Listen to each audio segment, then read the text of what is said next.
Hello students, I wanted to do a few videos of finding the derivative rules from first principles, basically proving that these different things, these different shortcuts actually work with the definition of the derivative. So all of these are going to start with our friend the difference quotient, and then there's going to be a lot of canceling things out, and we'll get the rule that we wanted in the beginning. So let's start with the power rule, and the power rule is the idea that if you have x to the n, your derivative is nx to the n minus 1. So let's start as we always do.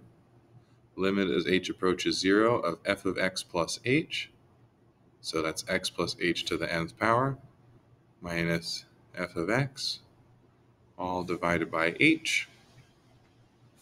Then what we'll do is use the binomial theorem here to expand it out.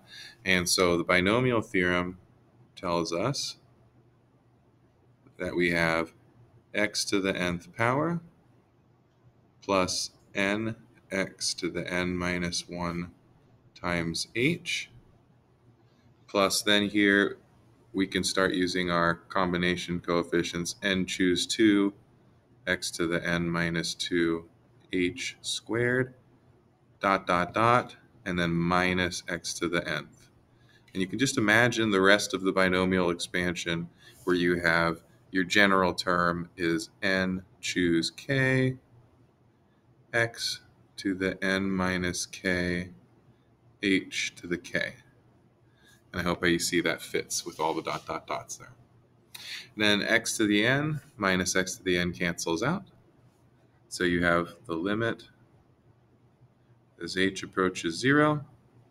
And the nice thing is that after canceling out x to the n, all of the remaining terms have an h in them. So I can factor out an h on the top. And then I have nx to the n minus 1 plus n choose 2, x to the n minus 2. And now it's just h. So it's not h to the second power because we factored out an h. Dot, dot, dot. The general term would still have an n choose k coefficient, x to the n minus k. But we factored out an h, so it's h to the k minus 1, dot, dot, dot, plus h to the n minus 1. And then all of that's divided by h, and h over h is 1.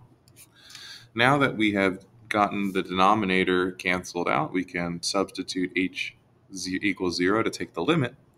And that's going to take care of this term, in fact, every term there, and every term there, leaving us with just what we wanted to prove, nx to the n minus 1. So that concludes our proof. In the next video, I'll handle a different type of function.